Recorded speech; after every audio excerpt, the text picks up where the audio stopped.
Well, hello and welcome to one more lecture of RN26, chapter 39 of the Med-Surg book. Today's lecture is obviously on nutrition, as you can see here.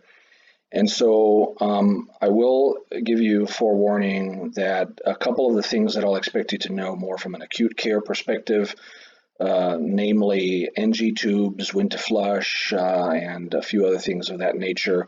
I will do a separate, smaller, much smaller presentation and lecture on that, and I'll upload that in the next day or two as soon as I can actually get it recorded and make the PowerPoint and then get it recorded. So today we're really going to look at nutrition from a much more holistic perspective, take a step back and think broadly. There will be quite a bit of information, but again, don't worry about the details. I will give you a study guide for you guys to know what I expect you to know. There is a lot of material here. The way I would hope you approach this lecture today is to really take a step back and think differently than you do right now about what nutrition means for yourself, your families, and patients as well. Because in the days that we're living today, with chronic disease being the main problem that we're seeing in most of the hospitals, amputations, and pretty severe conditions that you have already seen, I'm sure, in a lot of your clinical settings, really requires a different way of looking at the problems that we're seeing in the acute and the critical care setting. And so this lecture here is really important. It ties into the previous lecture on cardiology. In fact, some of the slides that I have in here are repeats from that last one in cardiology that we had, cardiovascular system. And so I'll go over those in a little bit more detail since it is the nutrition class. So let's jump right in. And the objectives that we have today, what I expect that you guys learn is, one, know what nutrition is and make sure you know how nutrition itself differs from food and from medications, because there are differences, and identify different ways or principles of how to communicate to your patients how chronic disease can be prevented and what food choices, well, even more important than that, that food choices do have an impact on our health. I think that the biggest problem we're seeing in acute and critical care settings, in most settings actually, even in outpatient, upstream, and just look at your own self with your primary care doctor, how much talk has really gone into nutrition. Or lifestyle. So nutrition today is only about nutrition. There's much more to health than just nutrition. I do want to bring that in there. We will discuss a little bit about the nutrition in acute care setting here, but again, I'm going to make a separate PowerPoint discussion for that one. We want to look at nutritional values and what recommendations are. We'll look at least 3 different lifestyles to battle chronic disease and improve long-term healthcare for our patients. Again, emphasize that food and medication, right? And what setting we'd be using them in.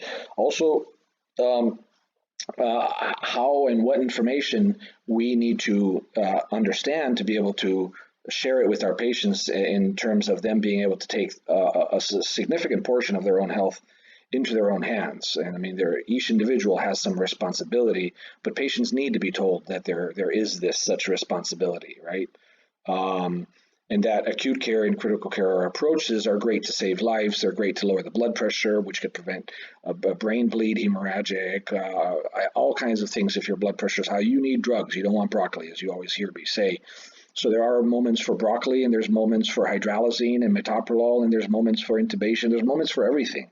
We just need to make that picture a little bit clearer in our mind. There's room, believe me, for all settings. We will try to understand the conceptual approach to food and nutrition as a new way to advocate for our patients. And then we'll look at just 2 or 3 little things that I have found that have helped me and that I use and that I think might be interesting for you to look at. They're emerging evidence-based tools. They're not commonly used. You probably will never see them in a hospital, at least not anytime soon, but I think they are clearly evidence-based. So hopefully you'll get something out of that as well. So before we talk about nutrition, what is food? Food is such a complex word because it covers things from social reunions with families, right? Like it can reinvigorate our health, bring families together. Communities sometimes are built around gardens and farms. In the old days, it was a lot different. Everybody had bigger farms or they had their own farm.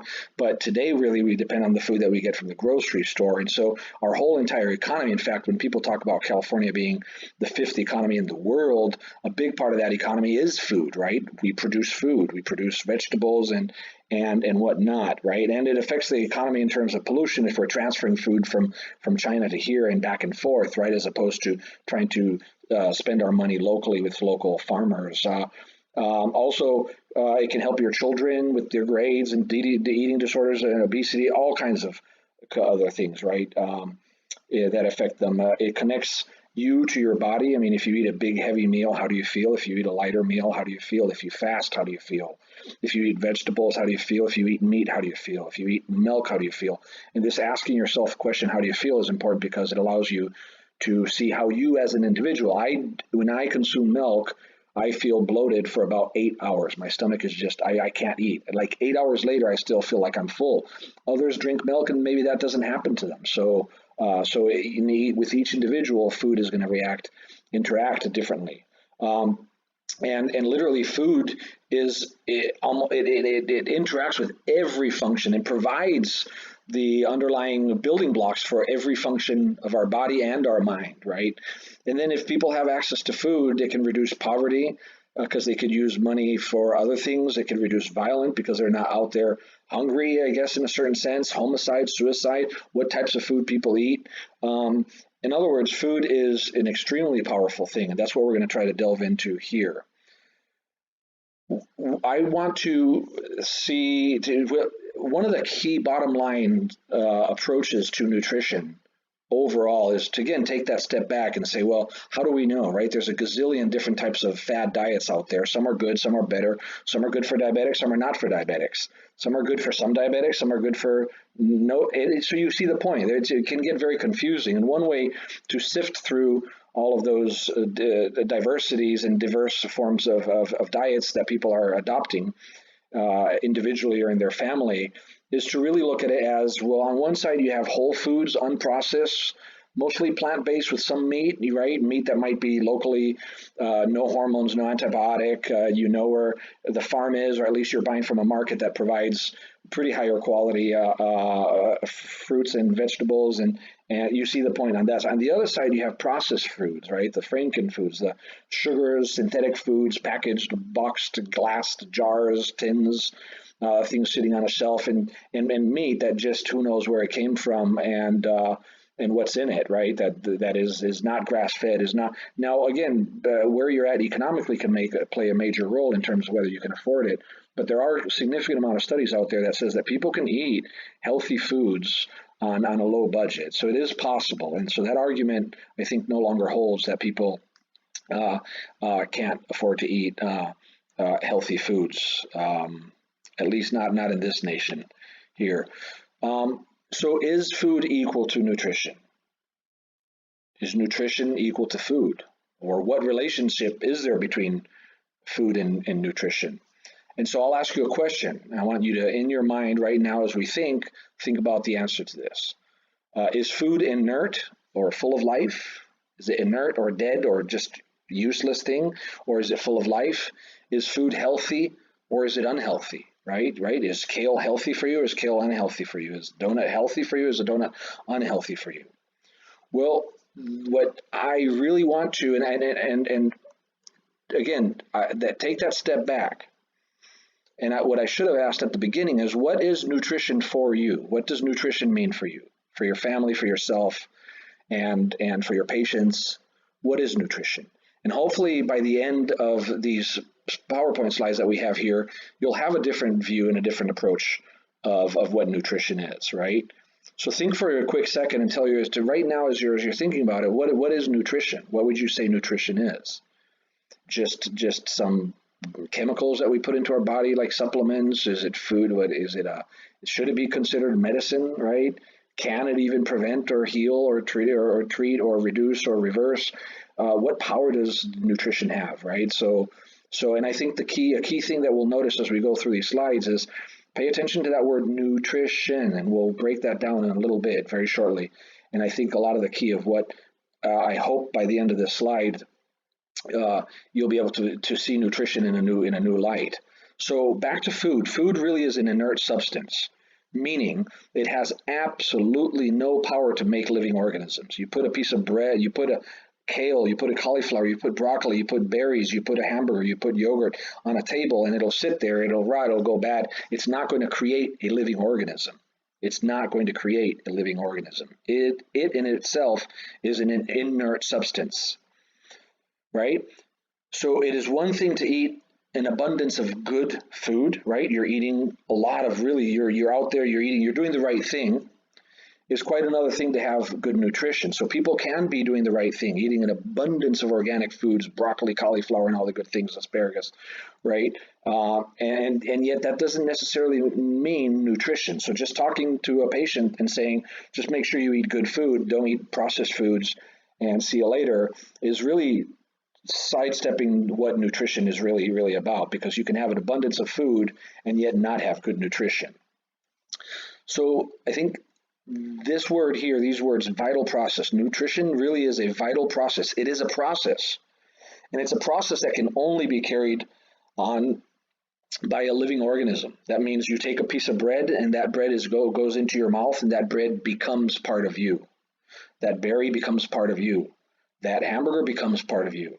So it's what we do to the food that makes nutrition, not what the food does to us. Now there's tremendously huge differences between quality and different types of food, and we'll cover that. But I want you to understand the concept of what nutrition is it really is a vital process. It's a process. It happens within us, right? Once we put that food into our body, right? So it's the relationship with a living organism that the food has that makes nutrition. So food is not nutrition.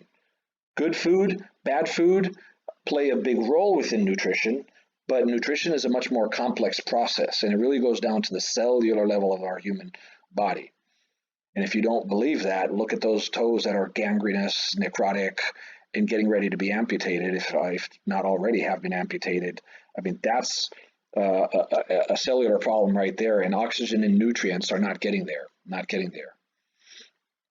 Food, in other words, back to that, food is an inert substance. Food cannot act, but is acted upon. What does that make you think?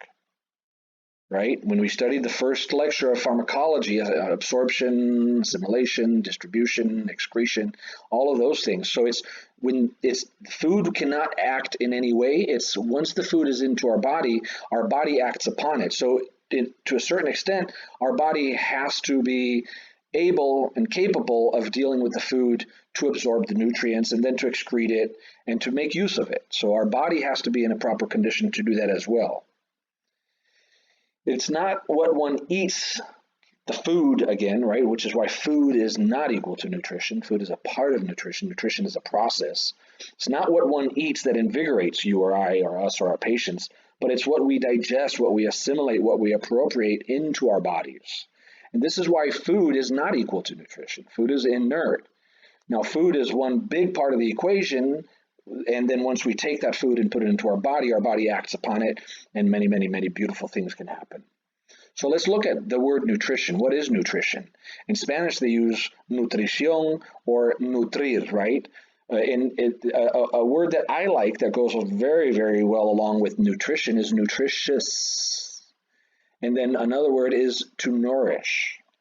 So foods which are not equal to nutrition, right, can help nourish your bodies or not, are nutritious or not. They're not good foods or bad foods. Foods are nutritious or unnutritious. They're either alive or dead. But even if they're alive, what it does to your body, even if they're dead, what it does to your body, it's what the food is doing to your body that I'm interested in when we think about nutrition. And I think about nutrition from a nourishing aspect, from how it nourishes us, how it can help us heal, recover, strengthen our memory, so on and so forth. So nutrition is a science, clearly, that looks at the relationship between nutrients and substances in food, chemical substances, right, in relationship to all the processes, a vital process. Nutrition is a vital process. All of those processes are maintenance of our hair, of our skin, of our tissue, of our nails, of our everything. Growth, are we going to grow properly, right? Reproduction, are we going to be able to have reproduction properly? Are we, and overall health and disease.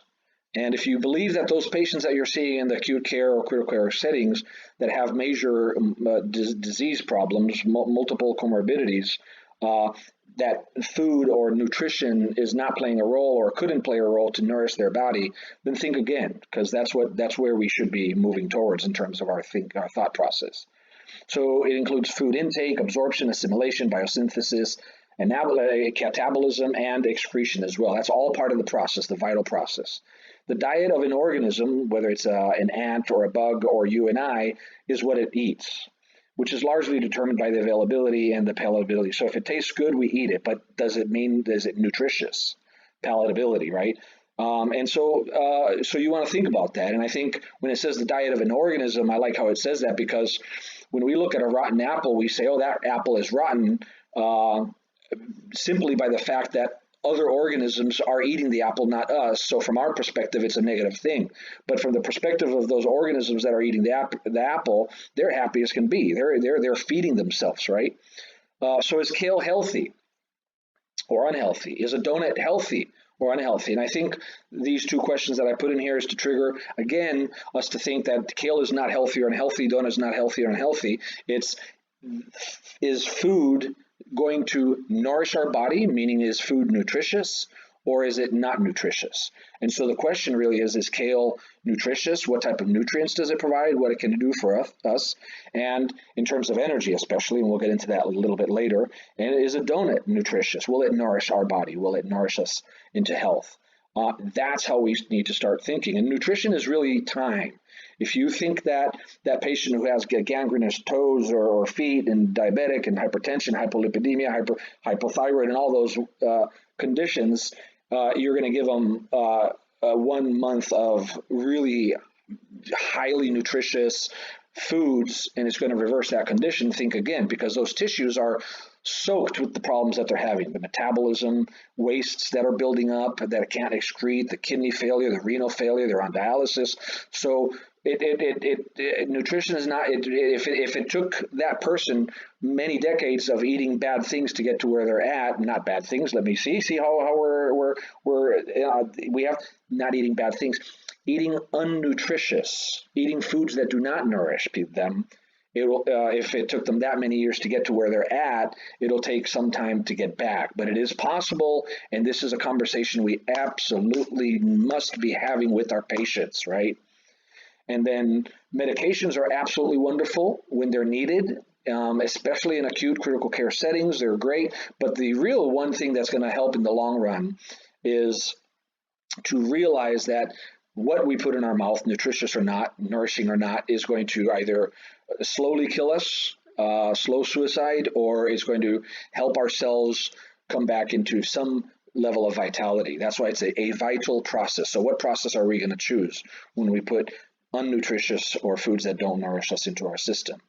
And when we think of nutrition, food, and how we can assimilate it and what it does in our body, we have to think about metabolism.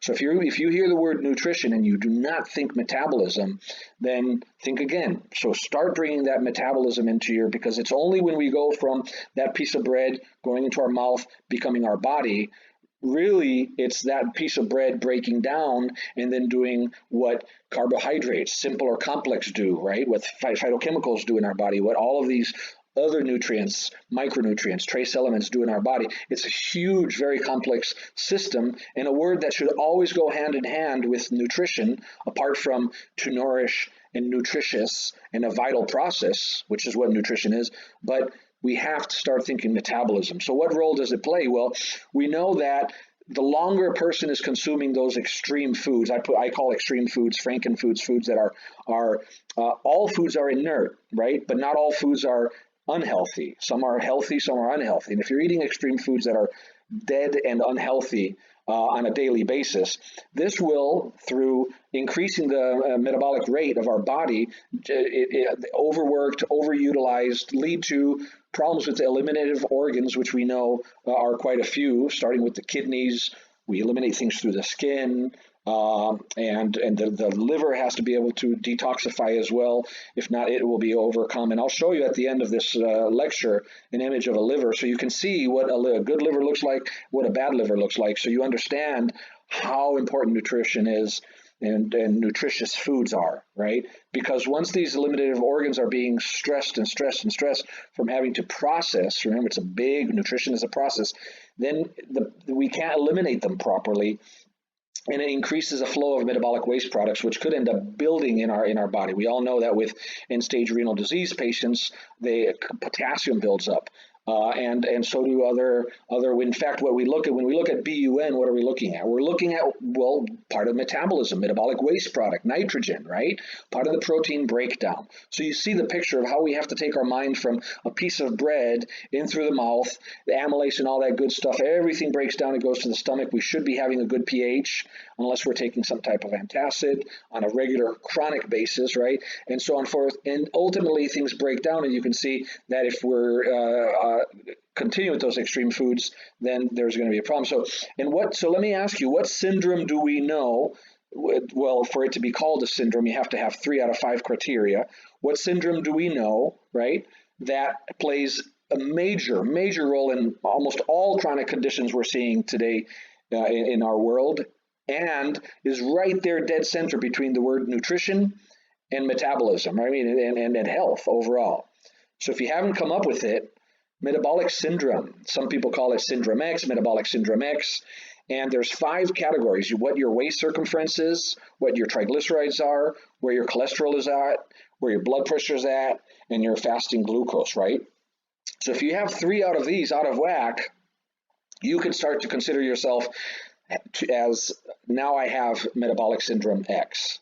And if you don't think that nutritious or unnutritious foods are not playing a role in increasing the rate of metabolism and affecting the eliminative organs and up-regulating metabolic waste products that we may not be able to eliminate because our kidney is overworked, your AST, ALT labs are really out of whack, and your end-stage renal disease, you can't urinate, so we have to filter all the blood and all the waste products out for you.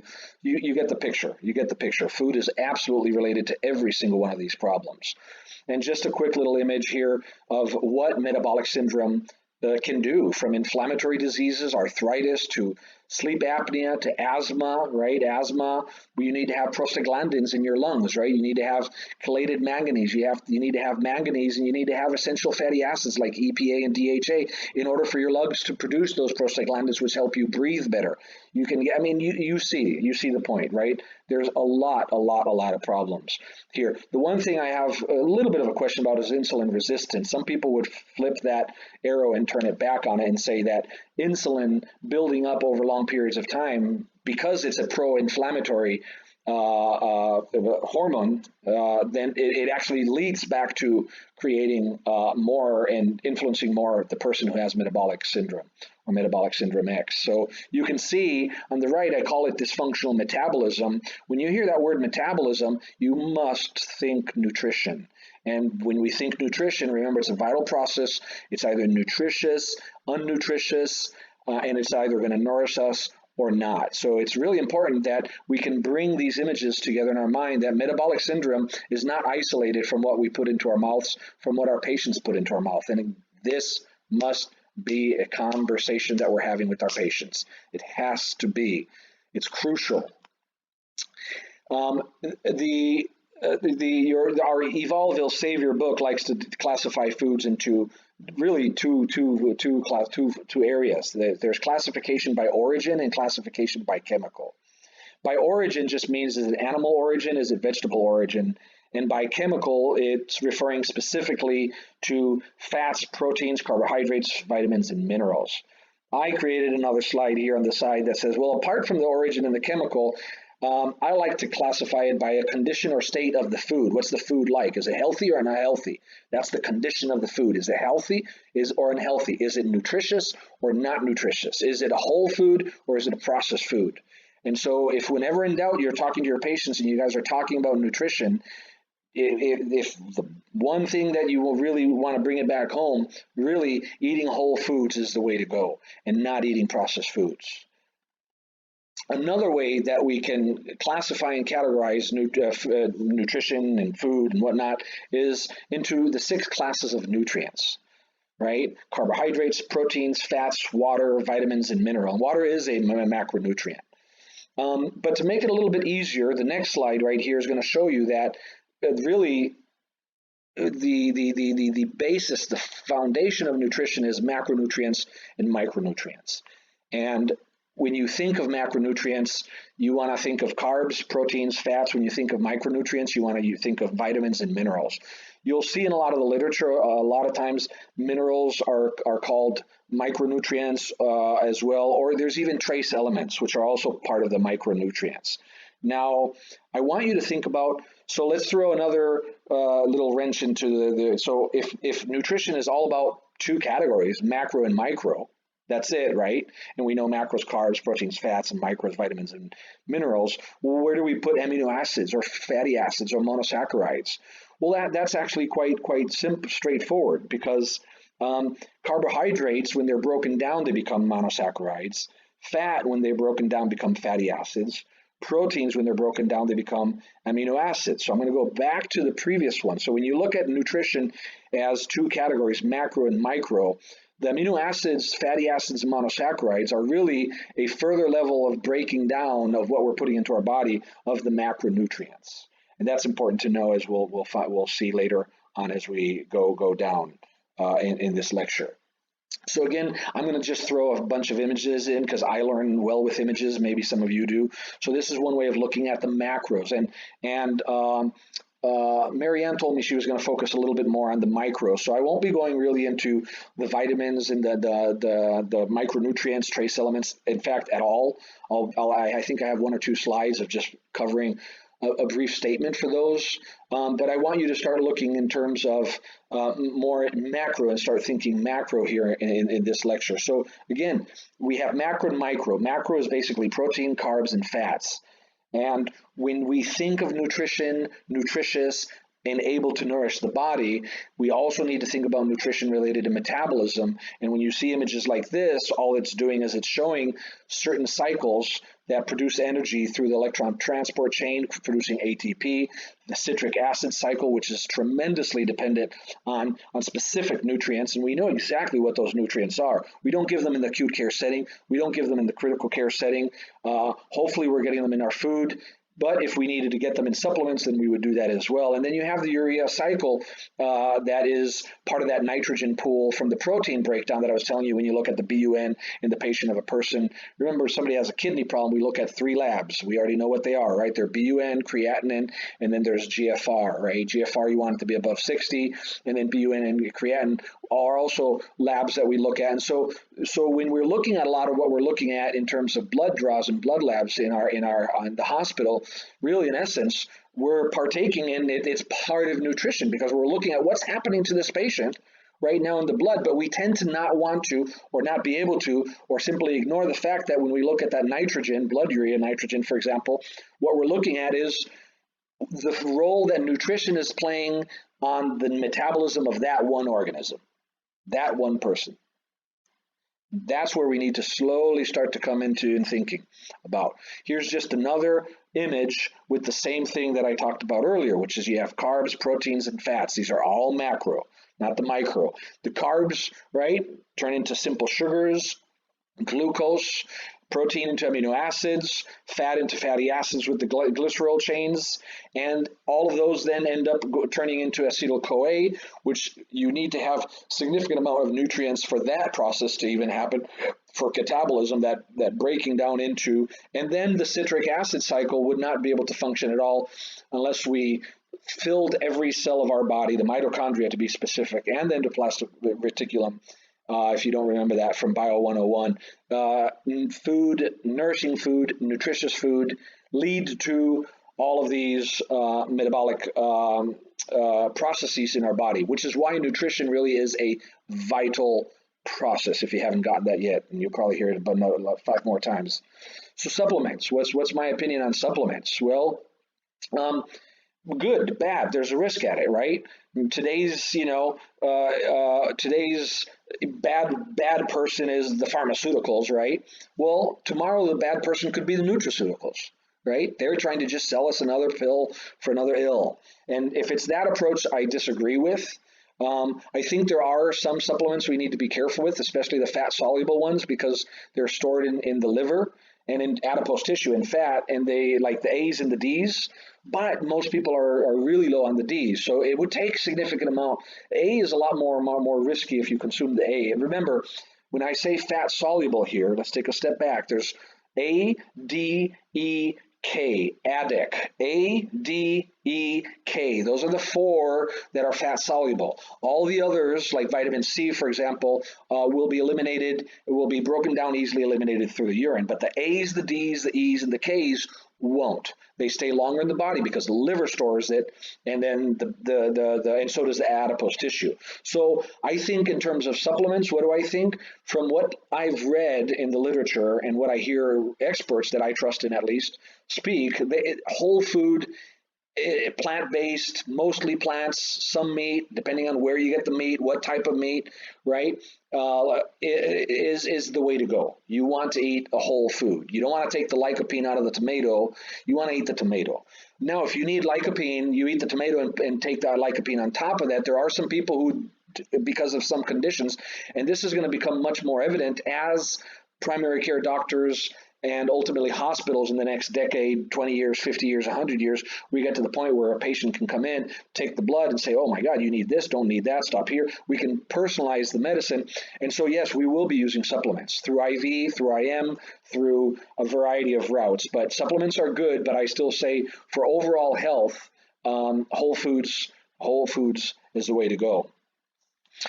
Tying into this previous chart of what I was talking about for today, the pharmaceutical being the bad people, right? Which is not true, people. It is not true. Pharmaceuticals, I have seen medicines save lives in the hospital. And you guys as nurses will see it time and time again. Epinephrine to reverse anaphylactic shock. If you want to intubate a person, do you want them to feel it?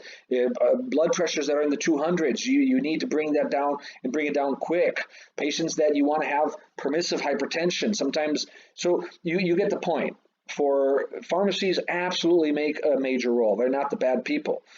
But in the future, I see that what's going to happen is, people will be calling the nutraceuticals the bad guy in the block, just like some of us today tend to say that the pharmaceuticals are. No, they play a role, but again, if we look at it, this is a great chart, and I love it because it's based on science. If you look down by, let's say, vitamin D, the low vitamin D strongly linked to hypertension, possibly due to its role in calcium transport.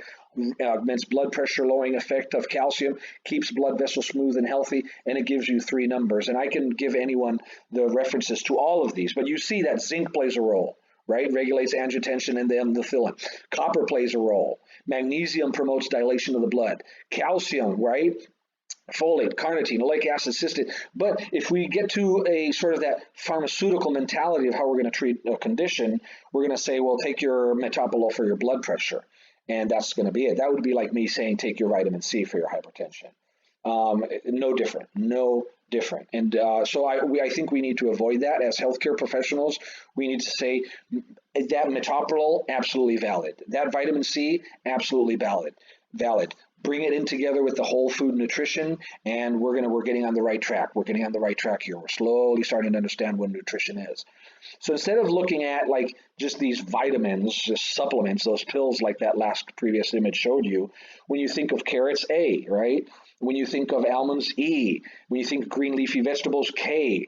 B1 for the beans and the beans and the eggs, and you see the point. So if you happen to go in and you know that you're low on C, and most humans, we really are low on C because we can't produce it. Some of the other vitamins we can, but we start thinking of food. So when you want to consume, let's say coronavirus is happening and people are telling you to consume vitamin C, consume vitamin A, consume vitamin D for sure, selenium and zinc.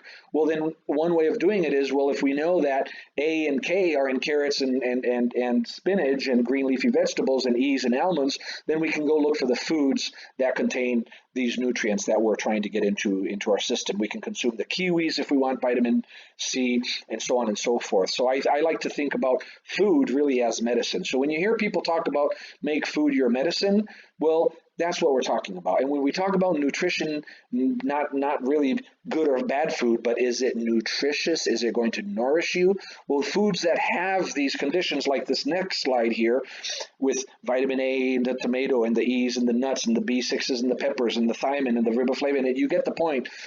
These are foods that somehow are going to nourish you because they contain nutrients that play major roles in the metabolism of our body. And if we're eating foods that are inert, although healthy and nutritious foods are inert, it's how our body reacts to them. So you see the points. It's good to start thinking about foods from this perspective. One word that I want to throw into because that plays a major role that is very seldomly talked about in the world of nutrition is nutrient dense food.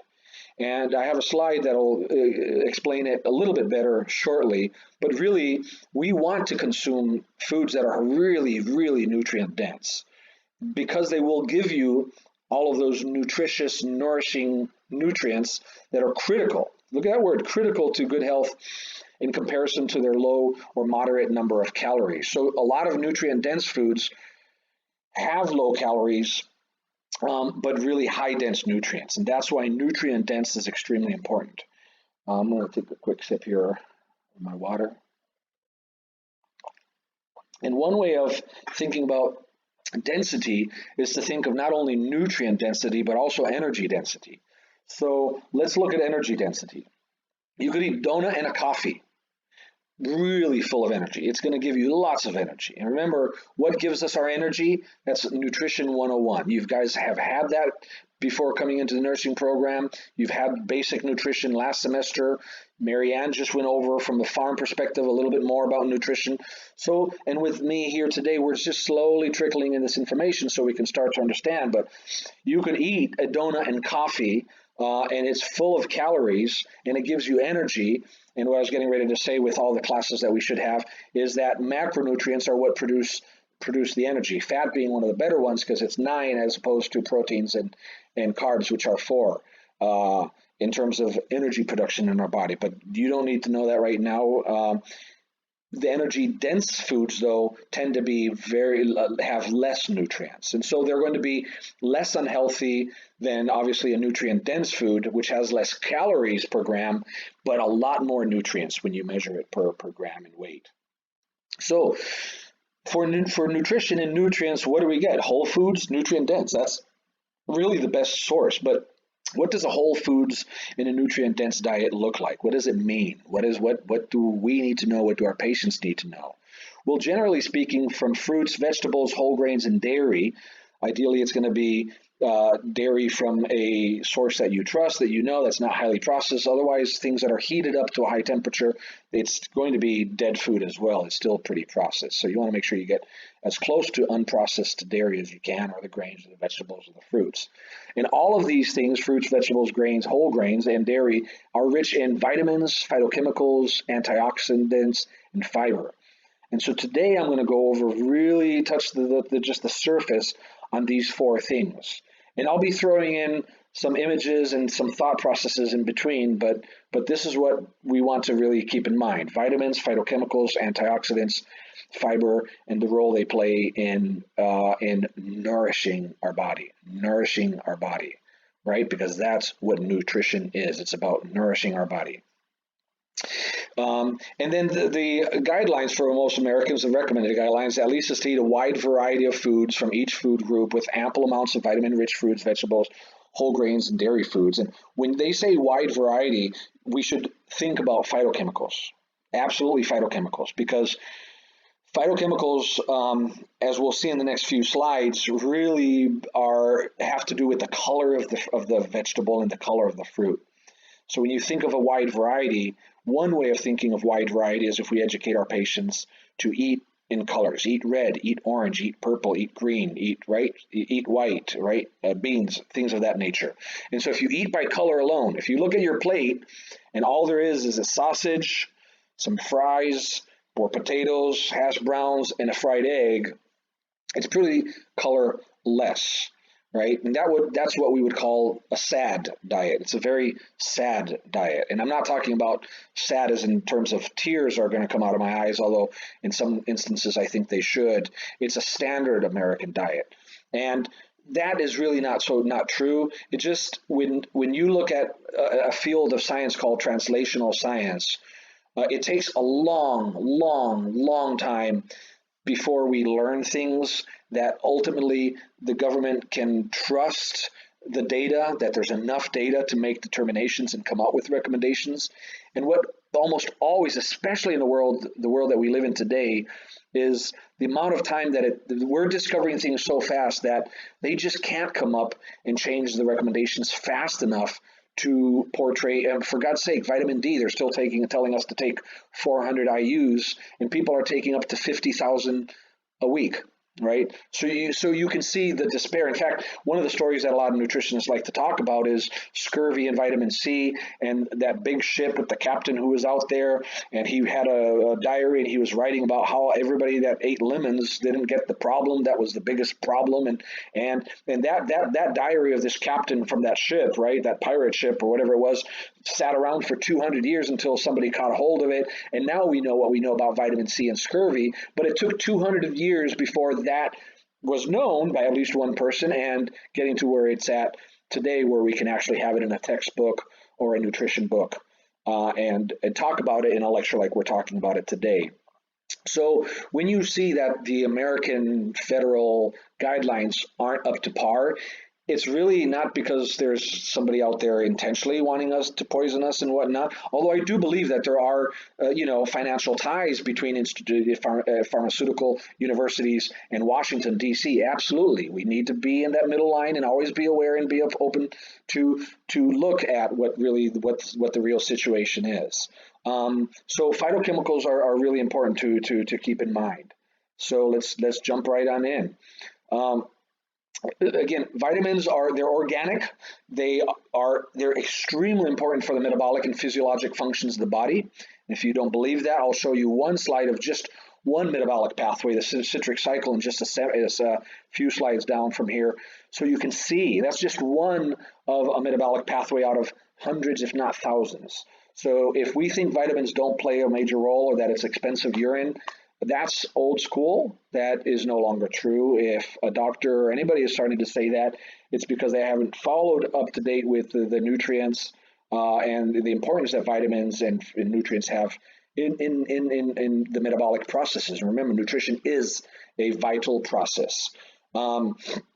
Vitamins will not produce energy, but they're crucial in chemical reactions with the macronutrients, right? So magnesium, as one example, is really important, and there are textbooks out there on just magnesium, because we know that at the cellular level, intracellularly, it reacts at least in 400 different processes that we know of, probably even many more than that. That's far too complex, and I don't have the skills to go into that, and that's not the goal of our lecture. Now, again, remember fat soluble versus water soluble, right? Fat is needed to absorb them, so you do want to take your A, Ds, E's, and K's with some form of fat, right? Like eat it with an avocado or a whole milk, a glass, raw milk if you like raw milk.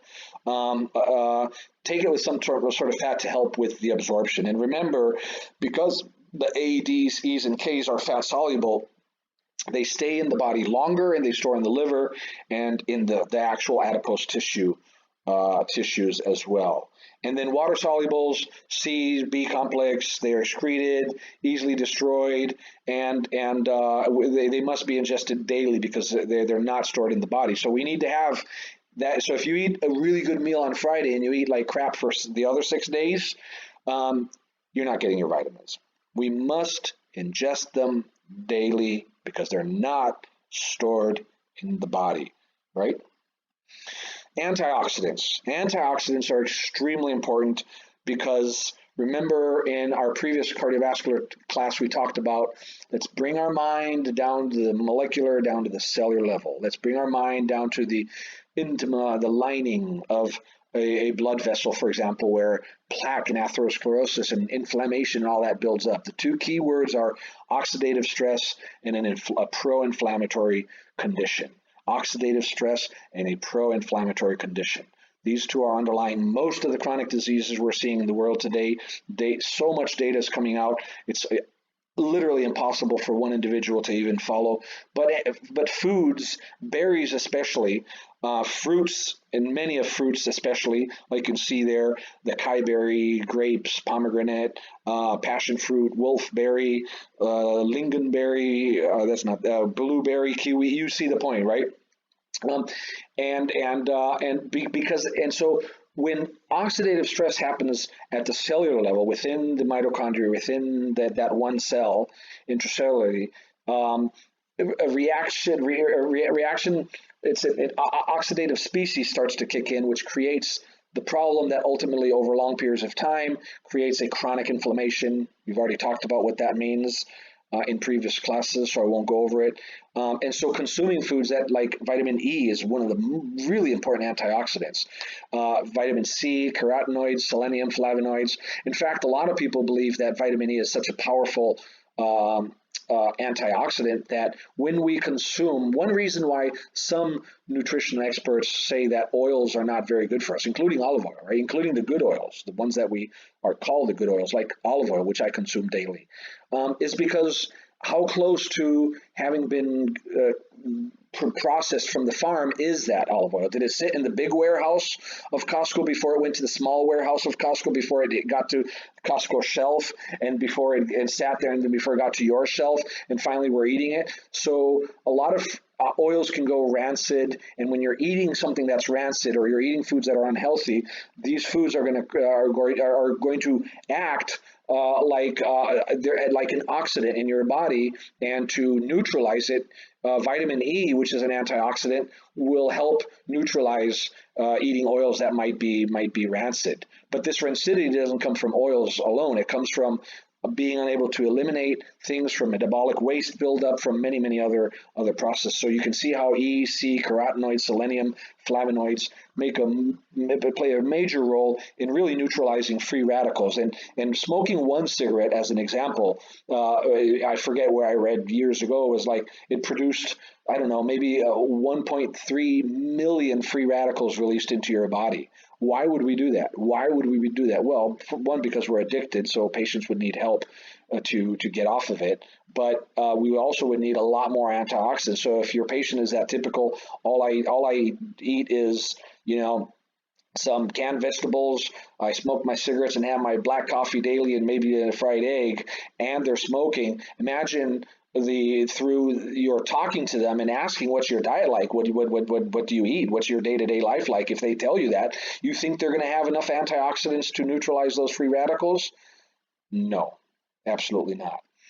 Oxidative stress is basically when you take a normal cell and, through free radicals just loaded in your blood and in your system and within the cell, end up creating an oxidative stress condition. And you can see in this image that where we want to is to put enough antioxidants, berries and fruits and vegetables and nourishing things to our body, hopefully to lift the weight on the right to create more anti-inflammatory, rather than eating and consuming foods that are going to release things into our bodies that are going to create and put us under more oxidative stress, leading to oxidative stress and inflammation, which are two big no-nos.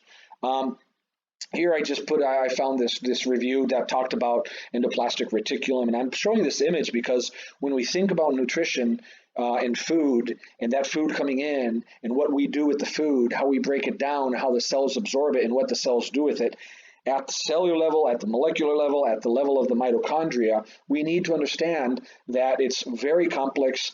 But bottom line, when you have an overload of an inflammatory burden and an overload of an oxidative stress, which is bound to happen with eating foods that are unnourishing, not good or bad foods, but foods that have absolutely no nutrients in it, they're really dead foods, then over time your body's going to be overstressed. Remember that metabolic basal rate that has to be overworked. Your organs are going to be overworked. The metabolic waste products, all of these waste products build up.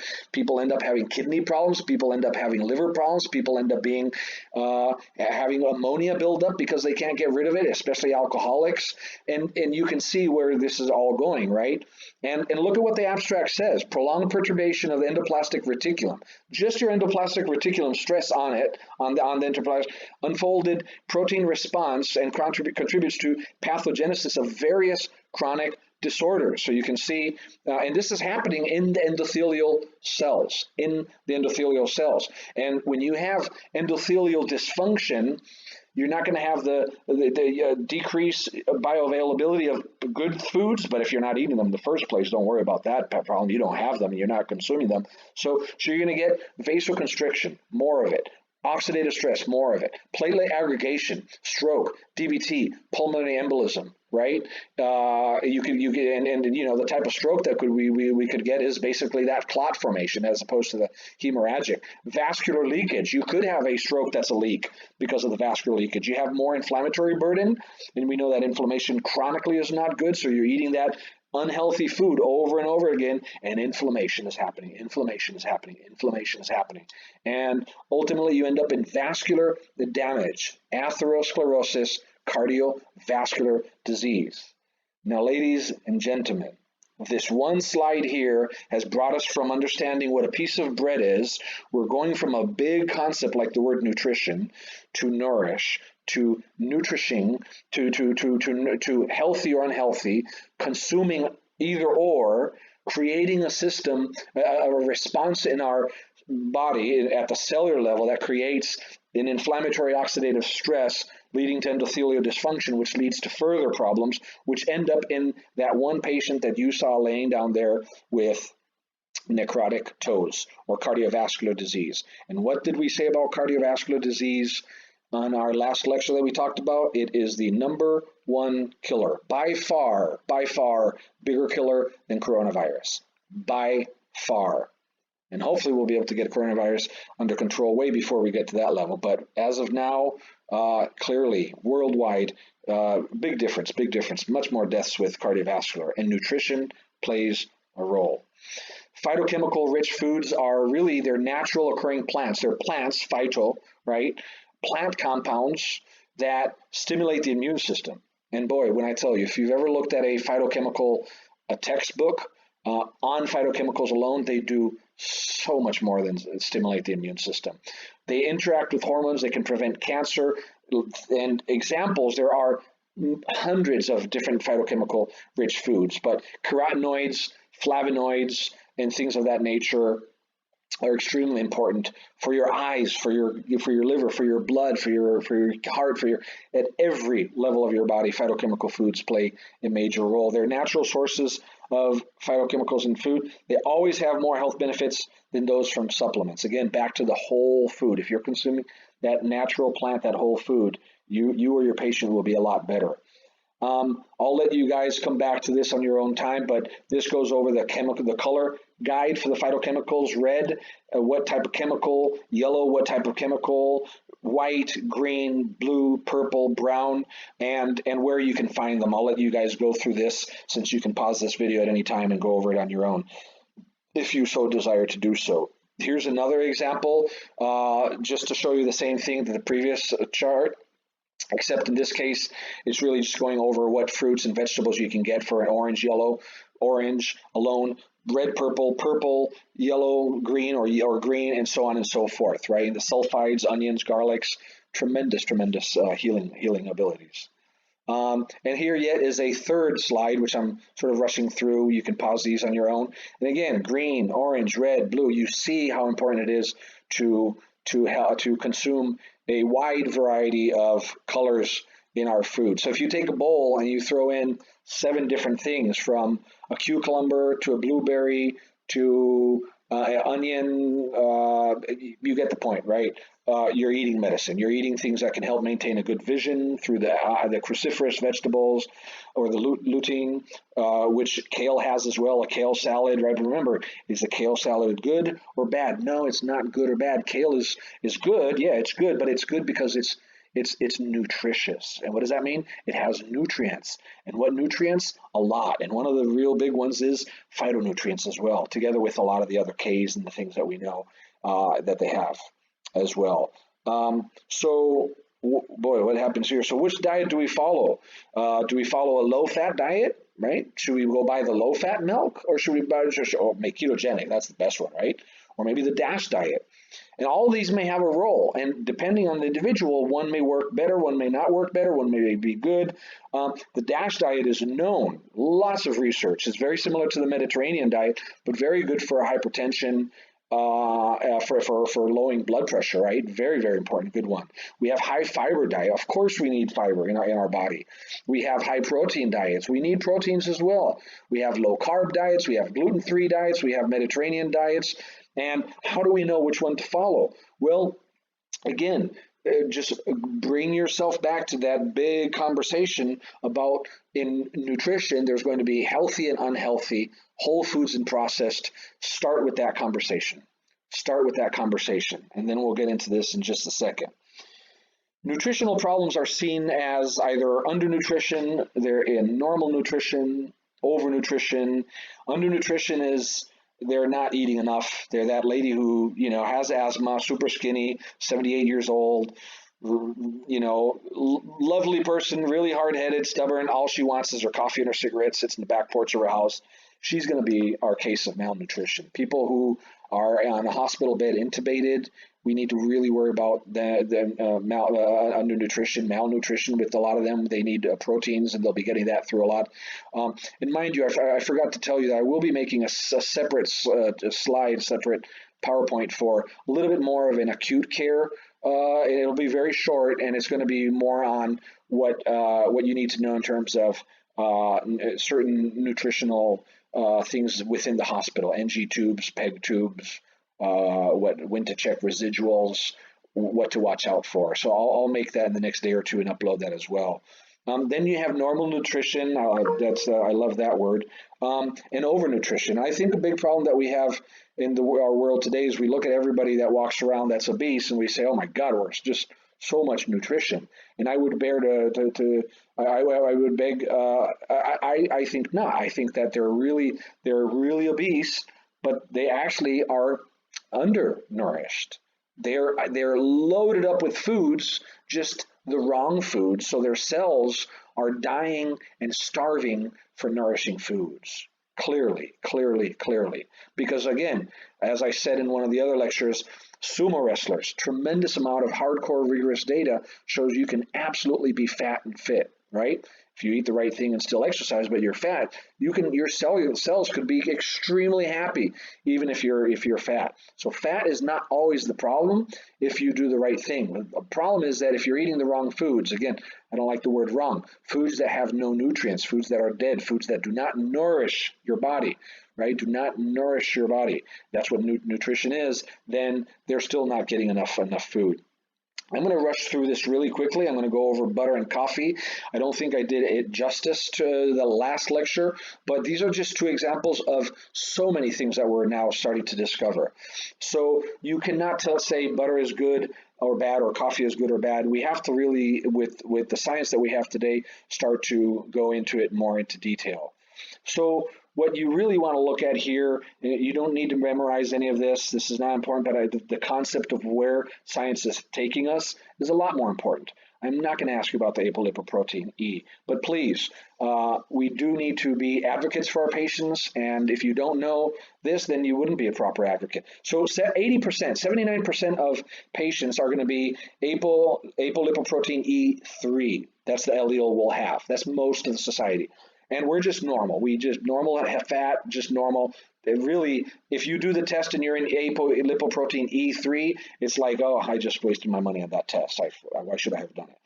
Now, if you're in E4, which is the worst, or in E2, there's a little bit of a difference. If you have an apolipoprotein E2, it clears dietary fats quicker. And you need a high healthy fat diet with aerobic exercise to burn it off quicker. If you have an E4, you're at a much higher risk, and we know this as a fact today, if you have an E4 for atherosclerosis, Alzheimer's, impaired cognitive, HIV, and a whole multiple sclerosis. You get the point. Ischemic, cerebrovascular disease, sleep apnea, if you have apolipoprotein E4. So this is not only important to know for our patients and how we can educate them on fats, or suggest they talk to their primary doctor to get a consultation on. And then this chart right here divides it into ApoE2, E3, and E4. E4 is the big one, and notice that you can be an ApoE4 3-4 or an ApoE4 4-4. You could be an ApoE3 3-3 or ApoE. So don't worry about the genotype. We don't need to go into that. What's more important about this is that if you happen to have an ApoE4, what's the recommended type of diet? Very low fat. So if you tell a patient that happens to be an ApoE4 that's sitting in the bed in front of you, that you don't know has apolipoprotein E4, oh my God, fats are good. You got to consume fats. And there are good fats out there. Avocado, it's a good fat. We should be eating it. But people with that E4, really, we should not be giving that suggestion to them, because we could harm them more than anything else. What about coffee? Is coffee good or bad? Well, are you a slow or fast caffeine metabolizer? Metabolism, back to that one word. Caffeine. Water is a macronutrient. Caffeine is another substance we put into our body. How many Americans do that? And so what is it that we are metabolizing slowly or fastly? We have a gene that helps us either do it slowly or faster. And if you are a slow caffeine metabolizer, you're AAC or CC, if you consume caffeine, especially in high quantities, you could end up having high blood pressure and heart disease, stroke, and die. Or if you're a fast caffeine metabolizer with the CYP1A2 gene AA, you could end up having a risk of decreasing the risk of your heart problem. All right, so let's go into here. All right, so when we think of healthcare and the critical care setting, the acute care setting, and a chronic care setting, there's a huge difference in how we should be approaching these patients and how we should be thinking about the problem. But the consequences of late stage nutritional insufficiencies and deficiencies and prolonged lifestyle choices of foods that are processed, high in sugar, trans fats, and so on, is going to end up with patients having problems like you can see in this picture. And we love to teach you as nurses to watch out for that, agitation, because it could be a sign of decreased oxygenation, restlessness, right? We always want to teach people early stages, but nobody seems to really be focusing on early stages of nutritional insufficiencies and deficiencies. If our patients are not eating well, they're having nutritional insufficiencies and deficiencies, period. And when you see images like the one with the necrotic toes or amputations of this nature, it's obvious that something is happening at the cellular level. We need to have this conversation with our patients. All right, I threw this in here, and you'll see this in probably quite a few of my slides. It comes from the world of functional medicine, and where we work at is up in the branches, right at the top of the tree. You're either on a cardiology floor, endocrinology, you either see a cardiologist or a pulmonologist, or you go to an allergy specialist, and we're all dealing with the symptoms up at the top. And then there are some clinical imbalances that we can look at, from some fundamental physiological imbalances, how your mind and spirit overall with your genetic disposition, your experiences, attitudes, and beliefs. But then down at the roots are where the nourishment and the nutrients are going to prevent the branches from having the symptoms, signs and symptoms, and the organ system problems that we see in the hospital, like we just saw in that last image, really start with the roots. And diet, nutrients, air, water, what we breathe, how we breathe it. These are just one small factor in a larger picture of what really healthcare is. So nutrition is not the end all go all for it, but it's extremely important, guaranteed that. So what tools do we have at our disposal? How can we detect primary deficiency? Well, we know that primary deficiency are caused by inadequate diet and can be assessed by asking them about their diet history. What do you eat? How do you eat it? Tell me. right? What tool can we use or clues can we get from our patients in terms of secondary deficiency? Well, we know secondary nutrient deficiencies are caused by problems inside the body. It's already happening. So instead of asking, well, what diet do you eat? What foods do you eat? We can say, tell me about your personal health history. Well, I got diabetes. Well, I got hypertension. Well, I got hyperlipidemia, hypothyroid.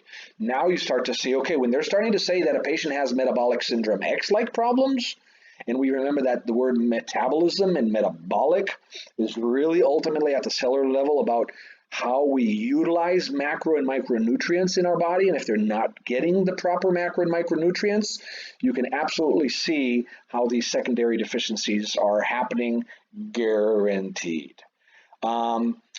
Let's skip this one from right here. That just shows where we should be at with optimal tissues all the way down to death, clinical disease. The initial depletion, many of us are probably walking around, and for God's sake, if any of you have ever gone to a doctor and said, I'd like a vitamin D3 check, please, what was your vitamin D? What was your vitamin B12? Some people come back and their vitamin Ds are 12, 14, 20, 25, right? They tell you want to be close to 30, but really we should be close to 40 or 50, and I guarantee you very few of us in this class are. I challenge you, send me your vitamin D3 levels next time you talk to your primary doctor. Show me where you're at. But just tell me honestly if you ate vitamin D before or not, so we can know what's going on. But if you have an impairment of biomechanical functions, and remember, biomechanical is really that metabolic process, and nutrition is what? A vital process. A vital process that can either lead to oxidative damage to the membranes, or it can lead to health. Can we think about nutrition without thinking about metabolism? Well, I think I've already answered the question to that, so I'm going to rush through a lot of these slides. But we know that we need to have the vitamins and nutrients, phytochemicals for growth, repair. We covered all of this, right? We need the liver to be able to detox. We need our brain to be able to work properly. These are all results of the metabolism. And we know metabolism is really, chemically changing nutrients. So don't let anybody tell you that your patient that has metabolic syndrome X, right, with diabetes and slight obesity, has nothing to do with nutrition. Well, then they aren't thinking that, they're not thinking about the fact that metabolism is the process of chemically changing nutrients, like the macro and the micronutrients in your body. Anabolism is the use of the energy, right, to change simple into complex, and catabolism is the breakdown of substances from their complex down to the simple and releasing the energy. We need that energy. And the basic metabolic rate, which is the minimum amount of energy required to maintain bodily functions at rest while awake, is really what will be affected over years and years and years of eating bad diet. Sorry, not a bad diet. Unhealthy, unnutritious foods, right? We know that already. Energy within the body, the ability to perform, to function, to live, where did it come from? We know it comes from metabolism, biochemical breakdowns, which is the description of what metabolism is. It's a process, ATP. ATP is manufactured in the mitochondria. The manufacturing process within the mitochondria starts with the citric acid cycle. And as I promised you, I'm just going to show you one small image of a metabolic pathway, and there's hundreds or thousands of these. So citric acid really is a basic nutritional approach to ensuring that the components of energy production are available. And listen to this. The citric acid cycle is dependent upon vitamins, B1, B2, B3, B5, C, D3, E, proteins, carnitine, cysteine, tryptophan, glutamine, histidine, glutamic acid, valine, isoleucine. You get the point. Minerals, quite a few. Nutrients, coenzyme 10, lipoic acid, alpha-ketoglutarate. The energy production within the mitochondria will become impaired if cell damage occurs. And cell damage occurs by not having a lot of these necessary biochemical components, because how do we classify nutrients? We classify them as origin, animal or plant. We classify them by, are they a chemical? People, are they a chemical? These are chemicals. It's a chemical reaction. Metabolism is a biochemical process. Nutrition is a vital process in which metabolism is working within the human body to keep the body going healthy, strong, prevent cell damage, and we need our mitochondria to be strong and healthy with nourishing, healthy foods. Cellular damage originates with inflammation of the cells and the surface, which results from exposure to a lot of things.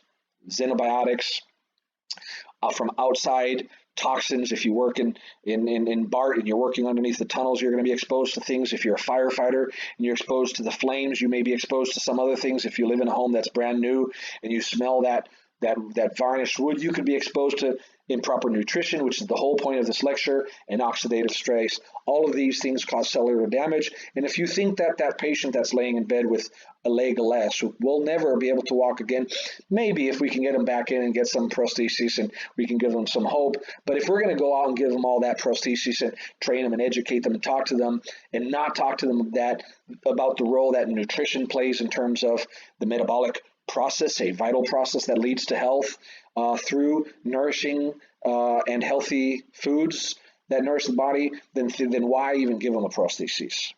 Why? We may end up getting the second leg. This is another image very similar to one that I provided previously, and on the left you have the initial biochemical alterations, really no overt symptomology, all the way to end organ failure death on the right with the left. Usually the first two squares on the left, the no overt and the subclinical manifestations, many of us are already walking around with subclinical nutrient deficiencies that we don't even know about. Right? Check your vitamin D. And there are so many other things that we could be checking. Unfortunately, we don't yet do that, but we are moving into that direction. A lot of people can, there are at least 23 laboratories in the United States that can do full nutritional spectrum analysis on individuals. Unfortunately, Medicare isn't going to cover it. Insurance companies aren't going to cover it. So it's up to those who have that money in their pocket, that extra money that they don't need for food or rent, that they can go out and do that. Unfortunately, that's where we're at. But hopefully we'll move into that direction rather than waiting for end-stage disease or end organ failure to happen because of subclinical manifestations that we are missing. I'm not going to go over this. We just talked about that. And we talked about primary and secondary nutrients, right?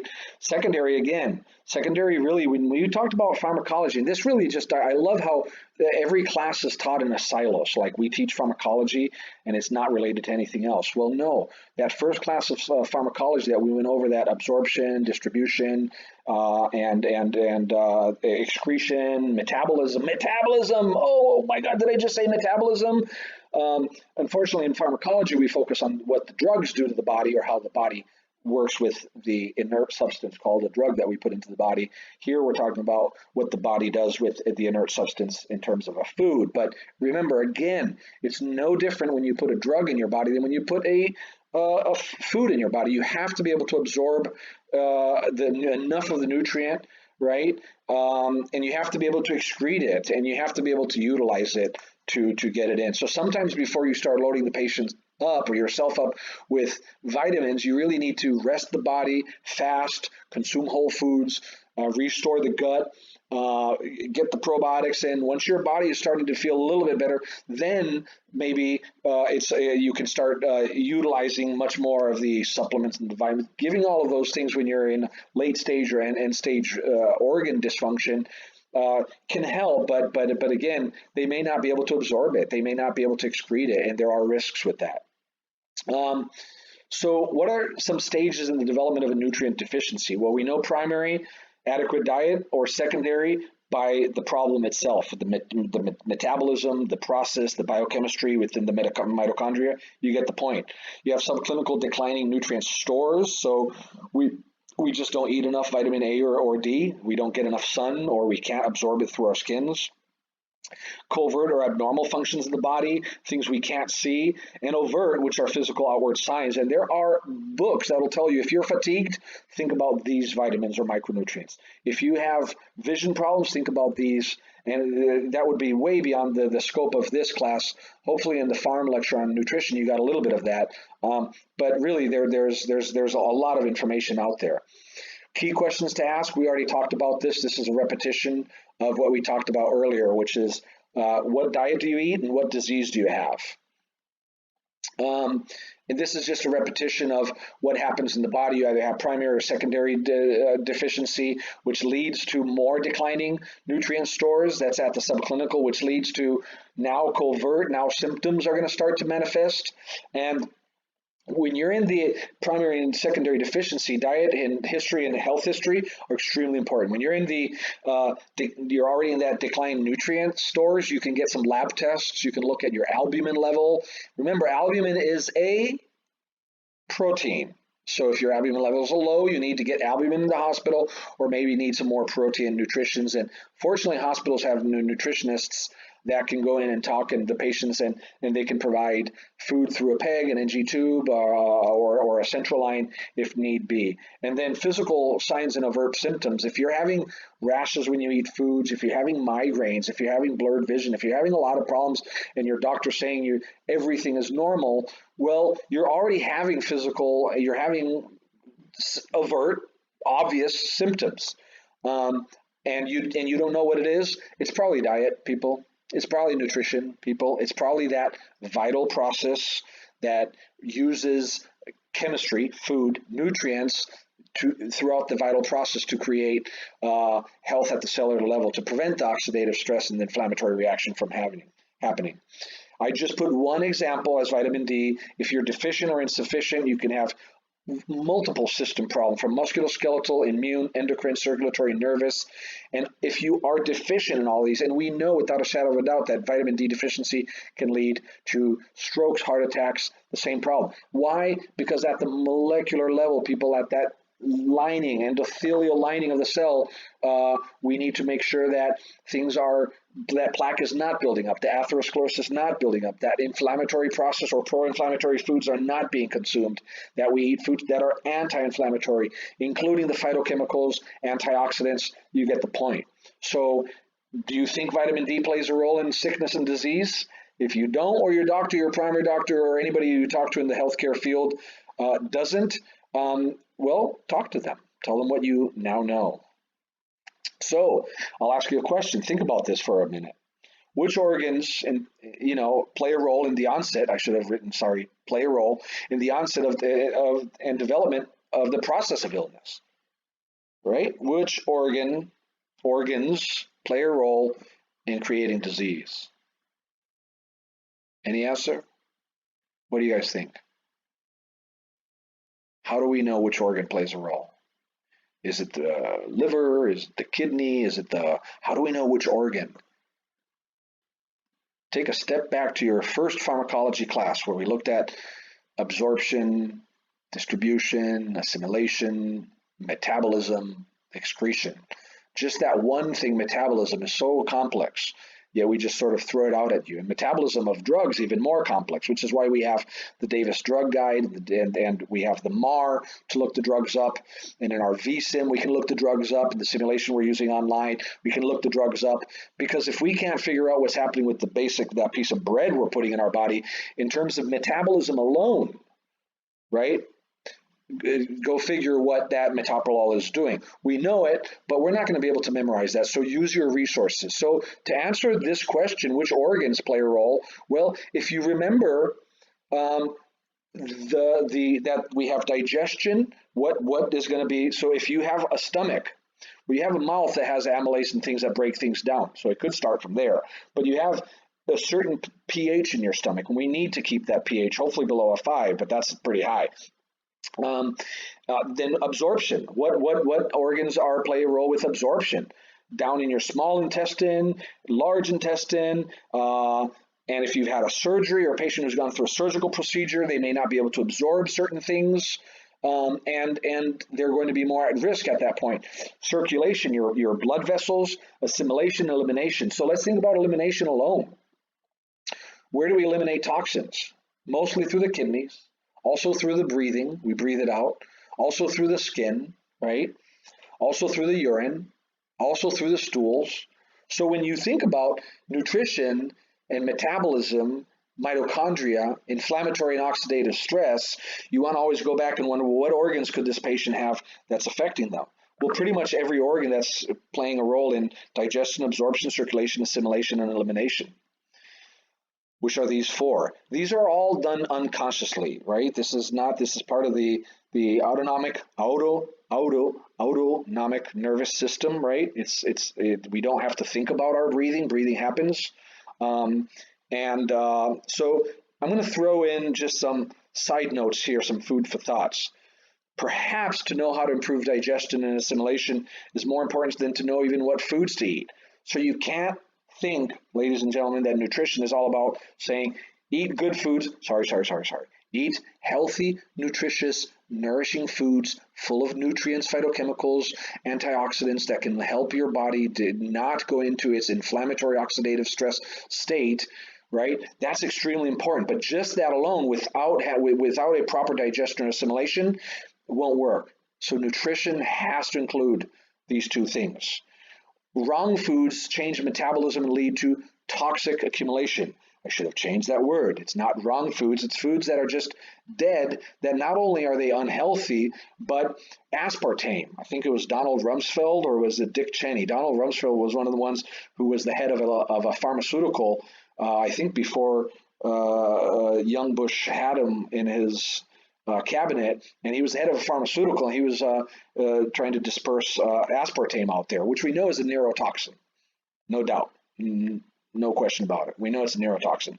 So let's talk with science as opposed to saying wrong foods. Let's talk about aspartame is a neurotoxin, right? Let's talk about things that we can, alcoholics, right? If their liver goes, or anybody for that matter, if they have a condition of a liver, we know ammonia is going to build up, and that's going to lead them to slurred speech and to a lot of other problems. You can see what toxic accumulation does. Toxic accumulation overworks the liver, the kidneys, and it just leads to more toxic buildup. The inability to move the the bowels, right? If we don't have a bowel movement and we have food that is sitting in the gut for a week or 2 weeks, we haven't gotten rid of us. The bowel movement we had 5 days ago was from the meal we had 2 weeks before that, and the foods are growing.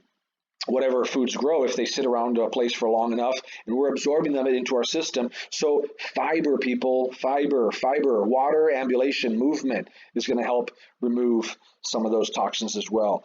It's a natural instinct of the body to want to heal, provided we support the process. We allow the body to at least rest from unnutritious foods we eat. We actively provide the body with proper macro and micronutrients in a whole food form. We supplement when needed, and that we do not overload the body with further toxins, which means more foods that contain things. So read the ingredients, read the labels. Teach our patients to read the ingredients and read the labels on it so that we know what we're putting in. But if they're eating things that have labels, what's the likelihood of them eating something that is processed? Probably higher, because somebody put it into a package or a can or a box that you now have in your hand and you're reading. So I prefer to go back to the whole food form.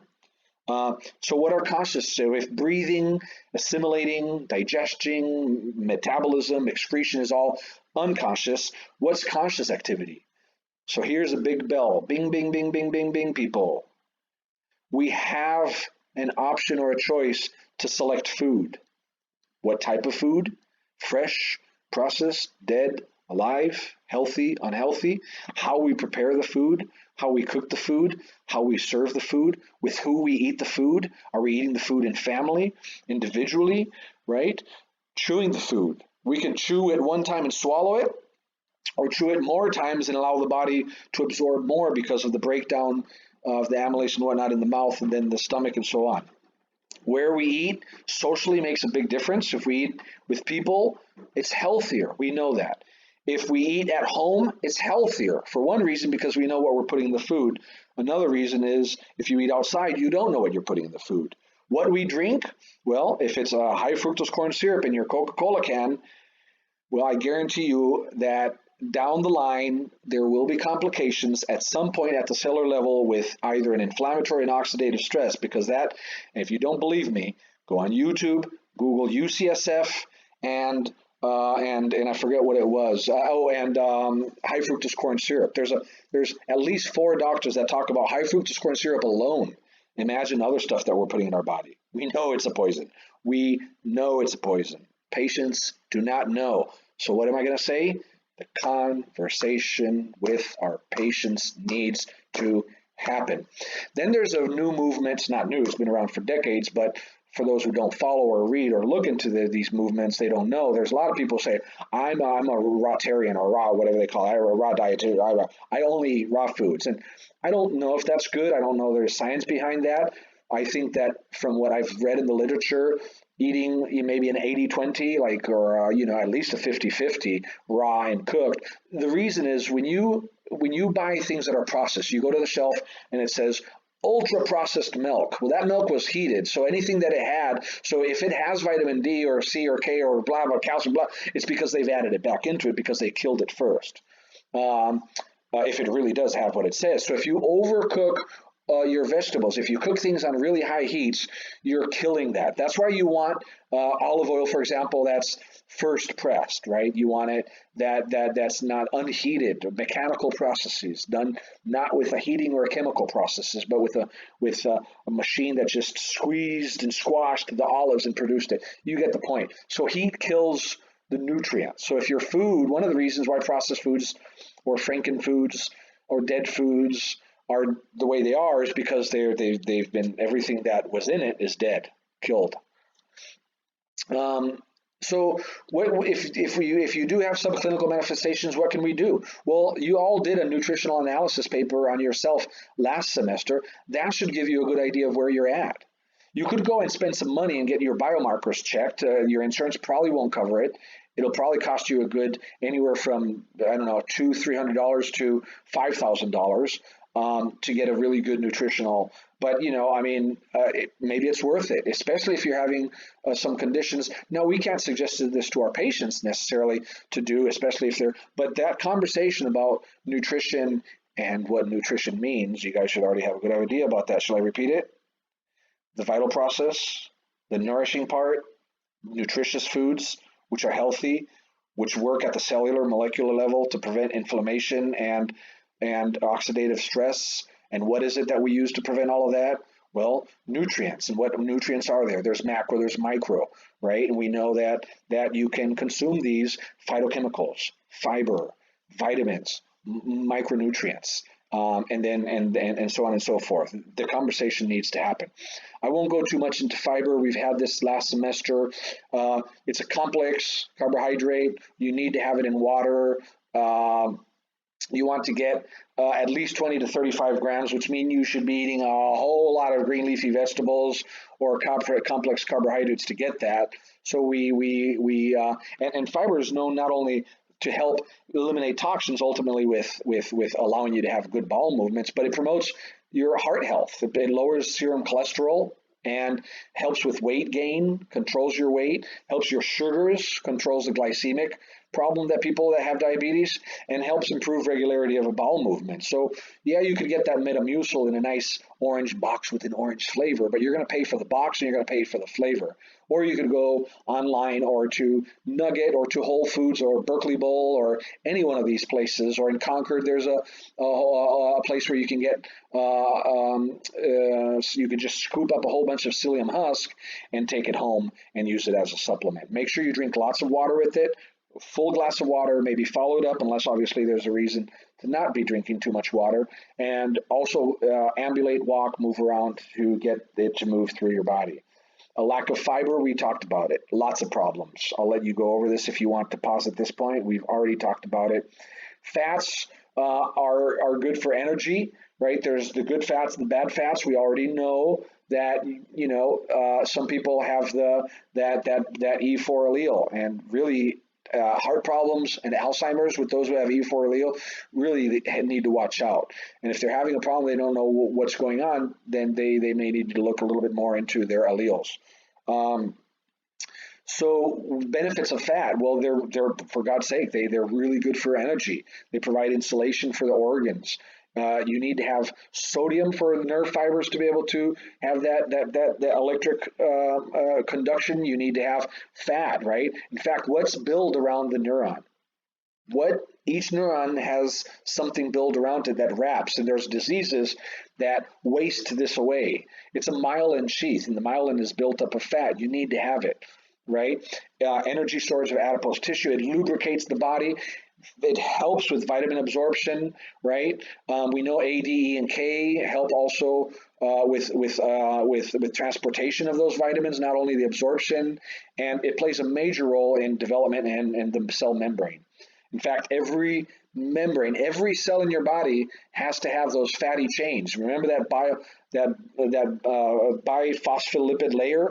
You have the hydrophobic and hydrophilic. The outside, right, is the hydrophilic. They love the water, and I forget exactly how it goes. And the inside is the hydrophobic. I forget. You don't need to know that right now. But what you do need to know is that cells need to have fat to work properly. We won't go into this right now. When people say bad fats, for the generally speaking, saturated fats are not the best out there, and it's really the trans fats or that are the big number one problem. These right here. There are if you see on a label partially hydrogenated or hydrogenated.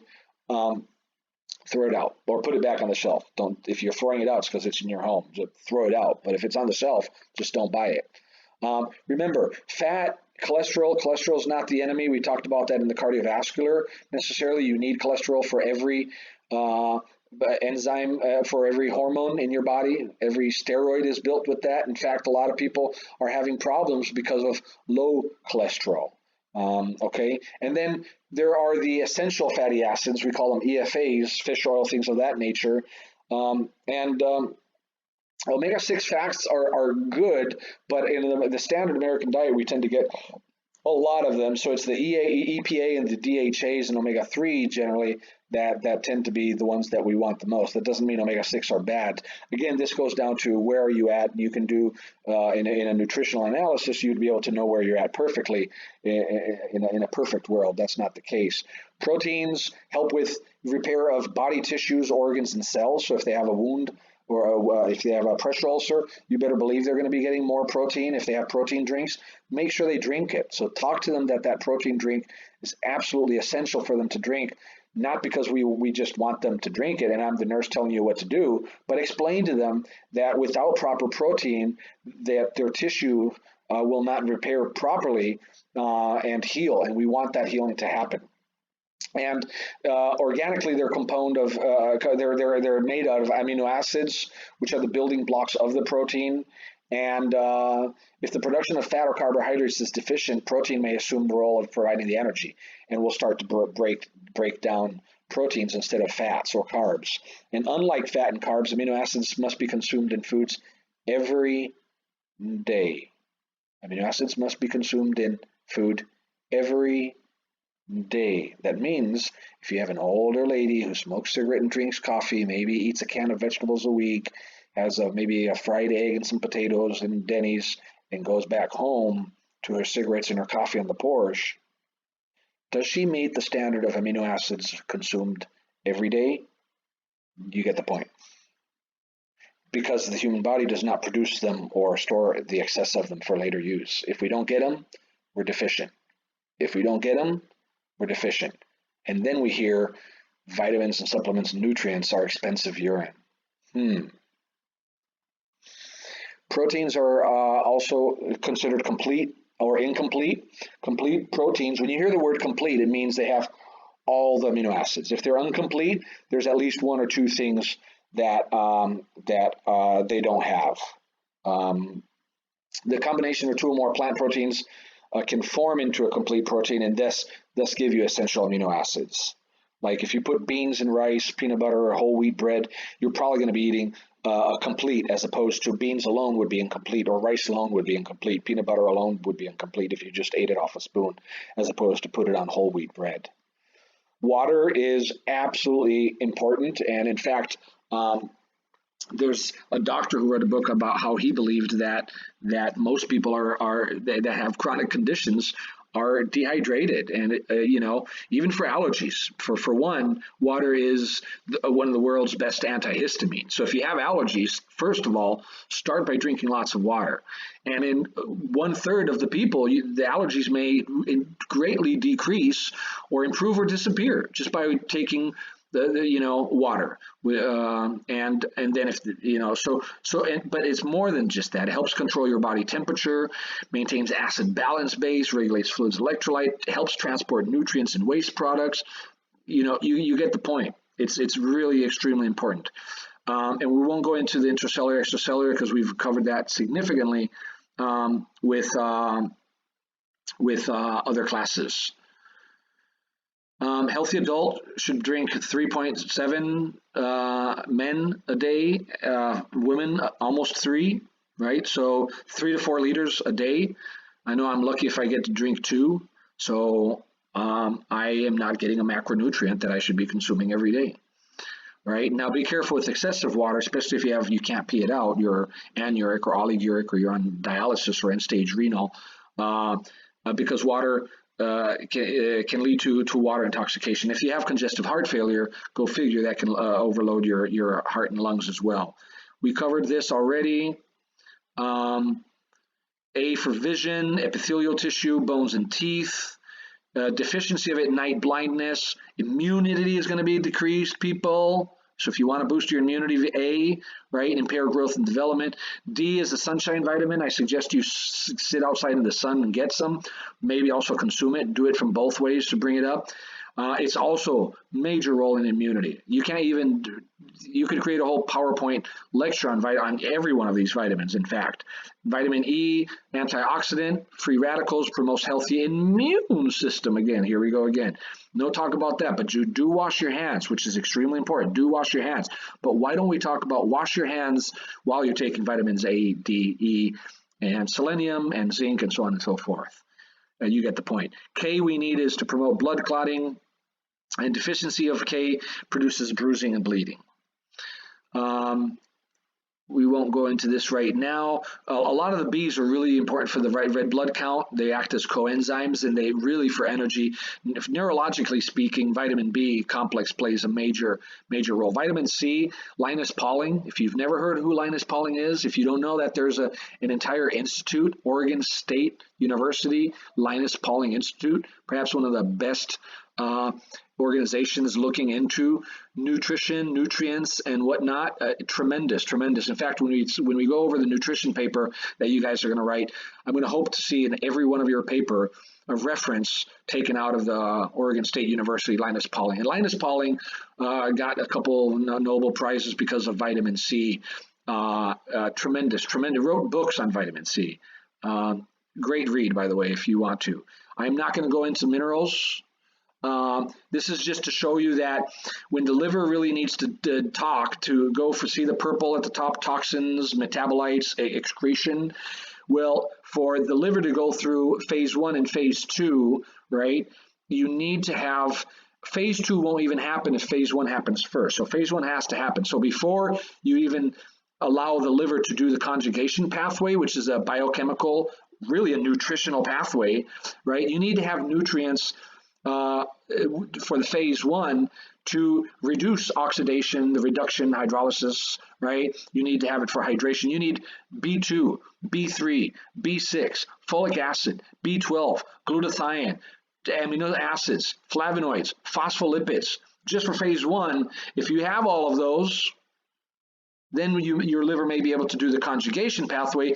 You need to have, in this, at this point, it's the pathways that kick in are the sulfation pathway, the glucuronidation, the glutathione conjugation, acetylation, amino acid conjugation, methylation.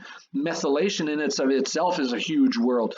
All of these people depend on nutrients, all of them. That's just to show you. And then you can look at the other images on your own side to look at secondary, primary, reactive oxygen intermediates lead to secondary tissue, lead to free radicals, and it goes around and around and around in circle. So people, when you take a piece of bread or food, you put it into your mouth, it goes down through your stomach. Stomach does it all. We absorb, we don't absorb. The food could be healthy, could be unhealthy. At the cellular level, what's happening with that, right?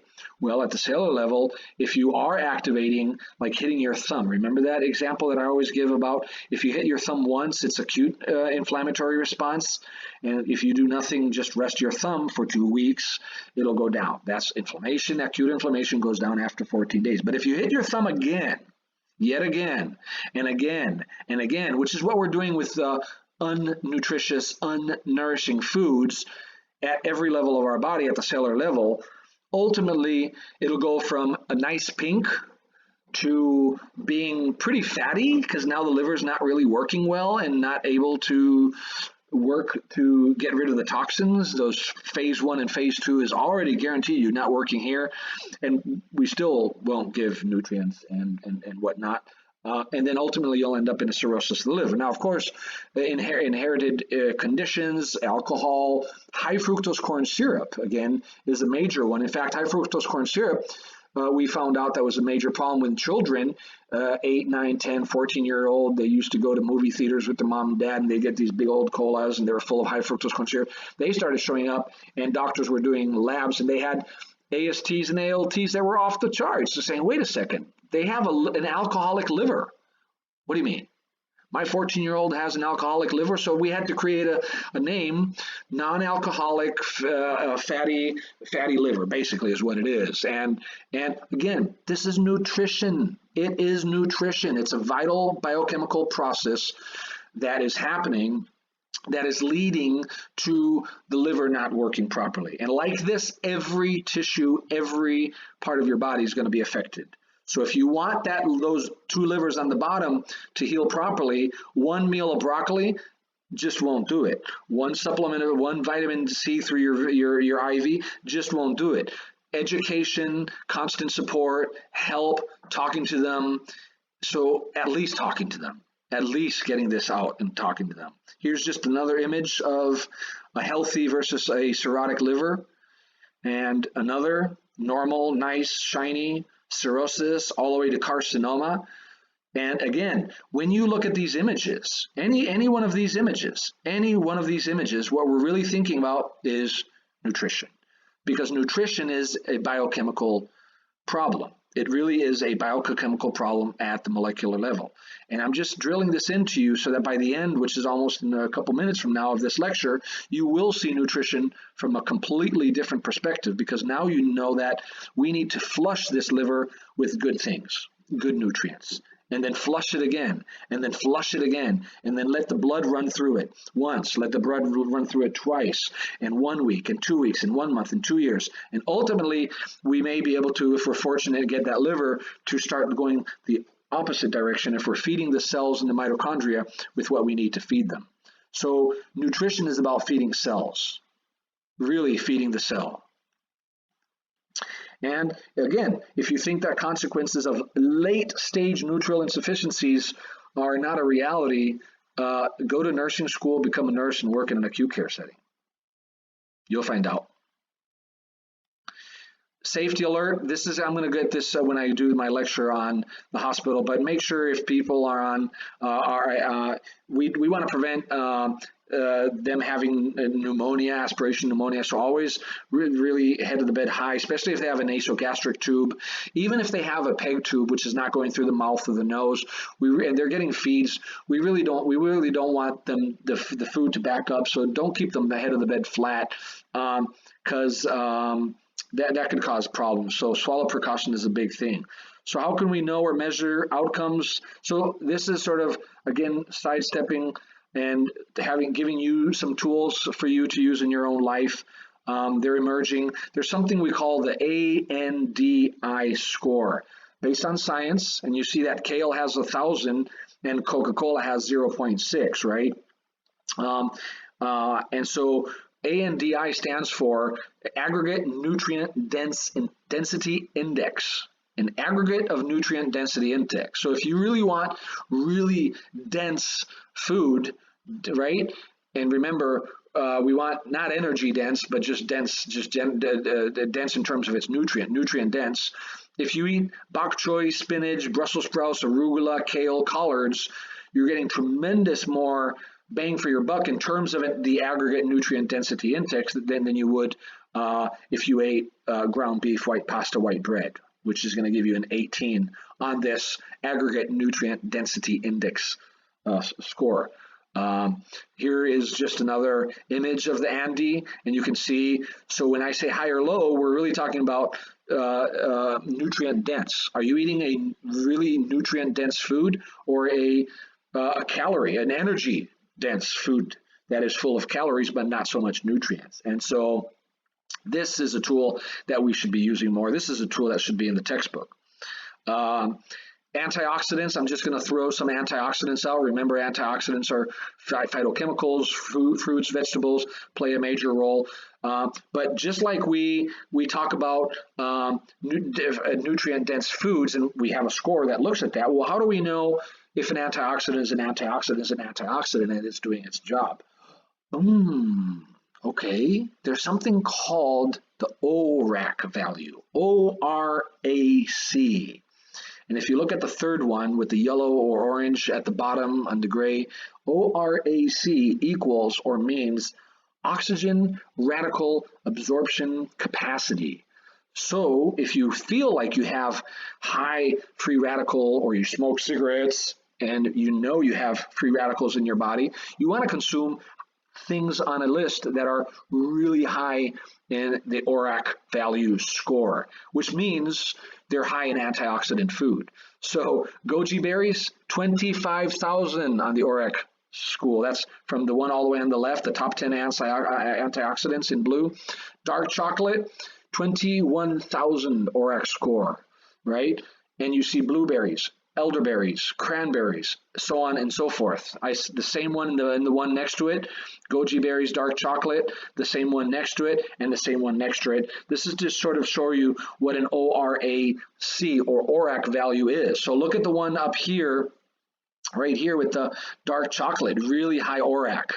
And then down here, barley, really high ORAC. So take a barley shot. Now, one thing that I found out that really blew my mind, and I recently found this out, so I'm sharing you information that you may or may not want to use, but at least pass it on to your patients if you have that conversation with them. Things like cloves, cinnamon, right? Up here, turmeric, right? Up here, look at cloves, people. Over 300,000 on the ORAC value. 300,000 from chocolate, which is down in the 21,000. Cloves, wow, amazing. Sumac brand, cinnamon, sorghum, raw oregano, dried turmeric, incredible, incredible. So, boy, get that in your system, and food is your medicine. This is another view of the ORAC value ranges so that you can see. Look at cloves again over here. Amazing, people, amazing. And remember, this is an antioxidant. It goes against that oxidative stress that I constantly am talking about. And then over here you have up to 10,000. And what I like about this one, I just can't get this thing out of the way here, but you have essential oils, spices. Spices are really great. Clove oil is, if you go into essential oils, if it's a therapeutic grade clove oil, boy, incredible ORAC units, incredible ORAC units. But if you want to use, back to the basics, vitamins and nuts and fruits and vegetables, the macro, the micro, you can use vitamin C and E, those micros as well. And then you can see a few of the other right here. General rules: highest is clove oil. Most dietary oils, let's see, spices with drying increase, water loss. So this is just so that you can get an idea of what and this is just a repeat. And we're done. Hopefully at this point, you can take a step back and think about the answer you gave to yourself when you thought at the beginning when I asked you what nutrition is, and what you can say to yourself now, what is nutrition? It's extremely important. And I'm not going to repeat it because I've said it through the lecture many times, but I'd like you right now, at least before you hang up, take 5 minutes of your time, pause this, or when I hang up, tell yourself or write down what nutrition is according to what you know from this lecture, from what you've gathered from this lecture. Writing down sometimes helps crystallize this notion in your brain. So thank you for listening to the lecture, and I will do one more in the next day or two. I haven't even recorded it. I have to create the PowerPoint first, and it's going to be a lot shorter, a lot more straight to the points, and in fact, it'll be almost like a study guide in a certain sense when I do that PowerPoint. So that said, you guys have a great rest of the evening and a great coming up weekend, and wash your hands, elbow to elbow shakes, stay home, and boost your immune system. You guys now know how to do it a lot better than a lot of other people do. So, adios. Talk to you guys later.